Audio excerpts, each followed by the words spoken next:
Hello, seekers, and welcome to the Church of Inquiry. Life is short, and the universe is practically infinite. There is much to do, so let's begin. I'll start with a simple invocation, an attunement towards our goal, a prayer, if you like. Thank you, Creator, for all that is possible and your abundant gifts. Thank you, nature, for the forces that formed us and shape our reality. Thank you, science, for the path and the tools we use to explore and understand both nature and the divine. Thank you, friends and fellow humans, for choosing to walk this path. My friends, this is a place of compassion, love, caring, and inquiry devoted to the pursuit of the divine. If that is what you're seeking, you found a place you can call home and a family of fellow seekers.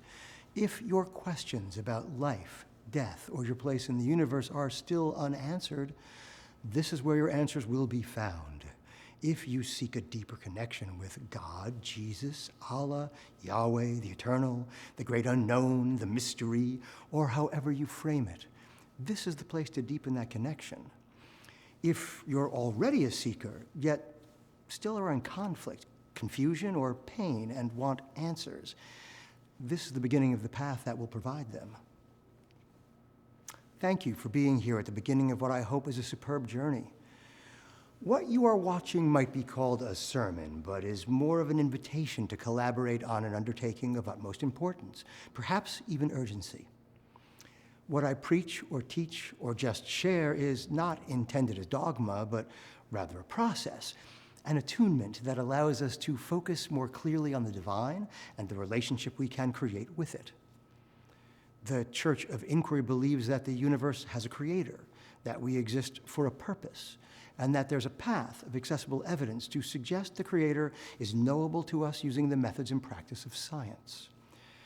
We believe our purpose is to follow that path, understanding it as a gift, and believe that it is within our power to achieve a direct, verifiable, repeatable experience with the creator. Some obvious questions flow from this, such as, what is God? What is our relationship to the Creator? What is our purpose as spiritual beings? If we're looking for a direct experience of the Creator, then our starting point should be to ask what the Creator is and how can we know we're actually having a direct experience. Sure, one may have a deep-seated feeling or belief. Scripture lists voices or visitations, but those are hard to substantiate. Now, we're not trying to erase the mystery, but in order to pursue the answer, we'll first have to take the Creator out of the supernatural realm in order to form and test our hypothesis. Is the Creator a white-bearded man as Christianity depicts? Is it the Hindu aggregation of 33 divine manifestations? Maybe it is some impersonal force or universal intelligence. Muslims believe God is beyond all form, quality, quantity, and human conception or reasoning, which is not unreasonable considering we're talking about that which ostensibly created all of time and space. The more interesting ideas are now coming from physics, which is showing us things more wondrous than imaginable and has reached a point where science truly has earned the right to weigh in on the nature of God. The truth, my friends, is that no one actually knows what the Creator is. I'll repeat that. No one actually knows what the Creator is. Religions have tried to codify what is meant, assigning an image as well as thoughts, feelings, and motivations. But is it hubris to do so? If we're to believe in a God that created all there is, then the Creator is beyond our current understanding of time and space, and possibly beyond the capacity of the human mind to comprehend. Ironically, most religions agree that God is unknowable, despite all that is in the holy books, which are generally understood to be written in parable and metaphor. In seeking the Creator, we could begin by saying that as the being or force that gave rise to everything as we know it, the Creator is the observable organizing principle of the universe. That definition is a little sterile for exploring the greater power and mystery of the divine, especially for those who already feel connected to or in some way hear the voice of the divine that can come from within. Remember that we can only describe the Creator in terms or in stories that make sense to us, And part of that becomes a function of language, which is notoriously easy to misuse and misunderstand. Science offers things like math and molecules, whose fixed definitions become vocabulary words to reveal a different language of the Creator. It is a language that cannot be misunderstood, which is more than exciting. It's unprecedented. Our question as to the nature of the Creator immediately begs a corollary question, because there exists a notion across Judaism, Christianity, and parts of Islam that we were created in the image of God, although no one clearly understands what is meant by image.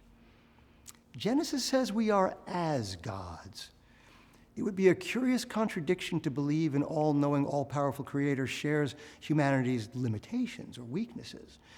Bilateral symmetry in this form is necessary for physical beings, not infinite ones, so is a less likely contender for image than the notion that we are endowed by the Creator with a special gift, a taste of godness. We have the capacity to follow a path of systematic and rational inquiry and use the methods and practice of science to literally challenge death and to see into the very structure of creation. Certainly makes us God-like, no matter how limited that is. That metaphor, however, offers an important pathway.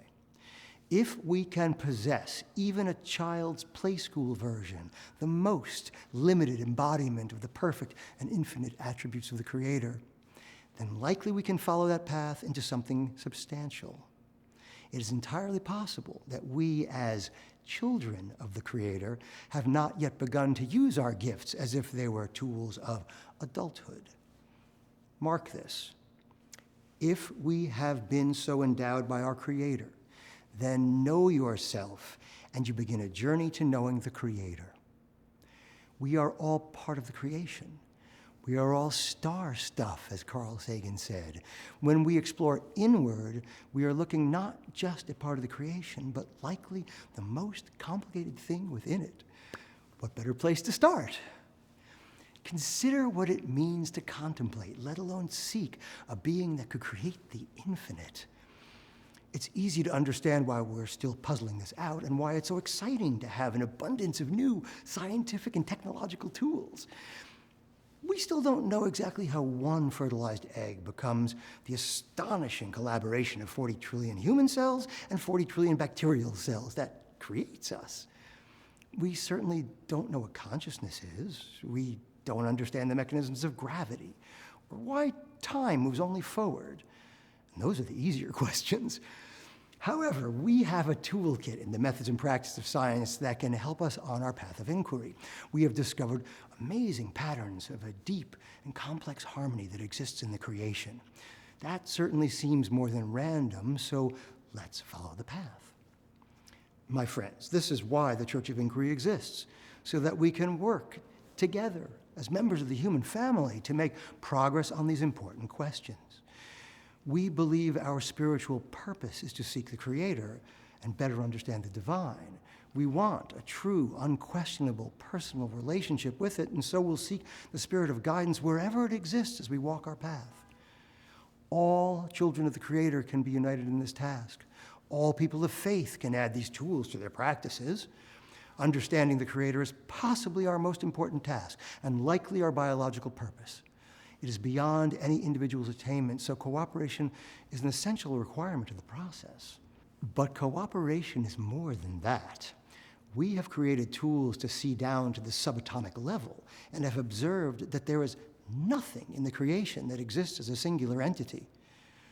Cooperate effectively is a commandment woven into the fabric of nature, a topic I'll explore with you more. There are things being shown to us beyond the confines of books, far more than any one person could explore. We should work together as children of the Creator, living in this time of technological wonder, because quite possibly God awaits. And I say children of the Creator because that metaphor gets repeated in holy books.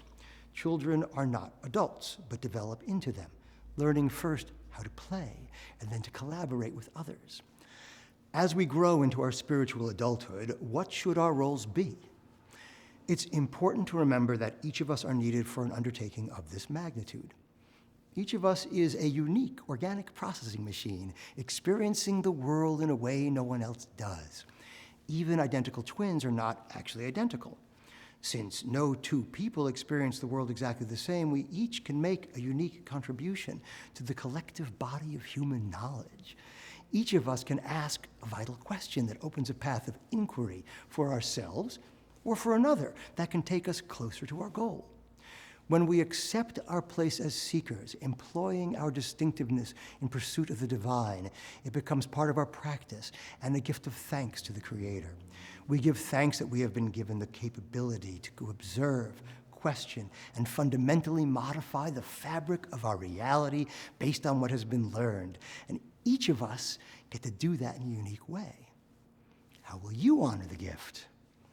Now, in seeking a Creator, it's hard to reconcile the many different understandings of a Creator put forward by religions, especially while science is still puzzling out many foundational questions about our reality. What are we to make of ascribing human form and motivations to something that is so completely other? We are limited beings trying to understand the unlimited.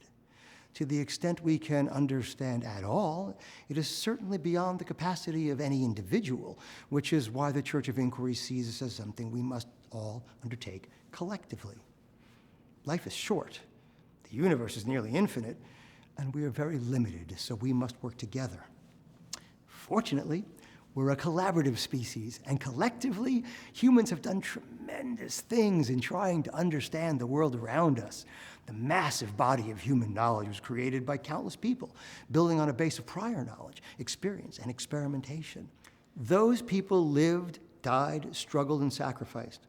A lot of this knowledge was hard-won, involved suffering, and sometimes was at the expense of life itself. It has been handed down as our birthright and inheritance. And to the extent that it can be used to unlock a pathway to the Creator, it is a sacred responsibility.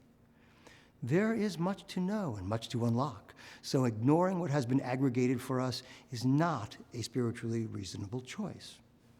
Thou shalt not reinvent the wheel. The Creator speaks to us through the creation, so to ignore the transmission is to turn your back to the Creator. It is to say you're interested in neither the Creator nor the message. Now, I've repeatedly said that we believe the Creator is knowable to us through the methods and practices of science. So we should take a moment to unpack that thought. Clearly, we're not suggesting that only scientists can commune with the Creator. It is also not assumed that the methods and practices of science are known to everyone innately. They involve techniques, yet one starts by simply being inquisitive. Employing these techniques also involves adopting a baseline posture of malleability and being committed to truth, and not just to being right, of being open to seeing with new eyes and understanding that being wrong is a gift that frees you to continue your search someplace new. Part of the methods and practices of science is scientific thinking, which has to be taught and nurtured, as it isn't strictly intuitive. Now, that's really curious because it appears that the foundations of scientific thinking are woven into our very being, which would make it a gift from the Creator. There is a growing body of evidence to support that what is intuitive in humans is the structure of scientific thinking. It seems to be natural for very young children, who use it as a technique to learn and understand their environment. Children naturally create models, just as scientists do, and you can see they play and behave in ways that lets them ascertain cause and effect. What you perceive as your child making a mess on the floor is likely one of many experiments in understanding gravity, and perhaps the patience of the parents. Children continually test their environment to make sense of things and to make predictions of what would happen in other situations. When one begins to understand reality as connected causes and effects, one is actually beginning to construct models of the world that have predictive value. That will inform and thus guide our thoughts, feelings, and decisions on everything in our world. The fascinating thing is that, with regard to children, they don't know that what they're doing is model building and creating a foundation for scientific thinking and for inquiry. It is an operating system built into the human brain by the Creator. As humans grow, it unfolds. So if scientific thinking is woven into our beings, then as we grow and develop, what happens? Why does magical thinking often supplant scientific thinking? I've seen various polls that as much as half the US population doesn't believe in evolution, despite 150 years of evidence. On the other hand, multiple polls show that 40% or more of Americans believe in ghosts, yet don't require a single shred of evidence. A 2021 Pew Research Center report claims that nearly 3/4 of the US adults say they believe in heaven. Clearly, the tendency towards scientific thinking isn't always carried into adolescence and beyond. Why? Now, certainly the science of children isn't rigorous. Children aren't isolating variables to test independently, a key technique of experimental science. And that's okay. One would expect children to use tools less skillfully than adults. While we're technically all born scientists, we're not saying that everyone should earn a living as one, but only to remember that these tools are available to all when seeking to understand the world. And if this is an innate tendency that unfolds in the young, then each of us should look inward at potential that may be unrealized. It also makes it incumbent upon parents to teach or to seek outside instruction to help their children begin to use and desire mastery of the innate tools provided by the Creator. It's fascinating that there's a natural coordination of theory and evidence in children, and that it seems to occur implicitly and effortlessly. No kids are writing in their coloring books, "Revised theory, model doesn't explain new data." They don't seem to have a conscious awareness of the process. They are innately malleable and not tied to a specific outcome. The way to develop scientific thinking is to consciously question and make theory revisions. Make it something you do with intention rather than something that happens outside of awareness and without intention. This equally applies in matter of faith. Faith is something one does, not just something one has, particularly by having been born into it. No one has answered the big questions, and humanity does not live in communion with the Creator. So clearly there is more work to be done. Remember, I started this sermon by asking, what is the Creator, and how can we know we're having a direct experience with it? Scripture says, "Except ye be converted and become as little children, ye shall not enter into the kingdom of heaven." Think about that metaphor and what it means to be as children. Embrace malleability and fearless curiosity.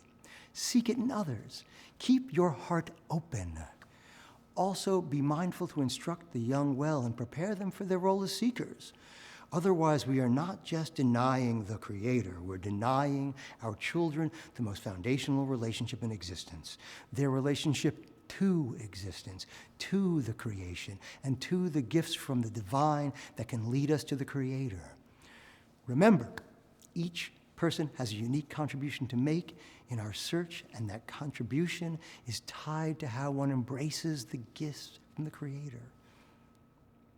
Life is short. We are limited, and the universe, well, it feels infinite. Fortunately, we're equipped with tools and with each other. Whatever else you do in your spiritual life, brothers and sisters, join us on this path as well. Together, we will learn how to ask better questions, to seek clearer answers, and to reveal all that the Creator has given us and may yet have in store for us. Keep seeking, my friends. Honor the Creator. Honor the creation.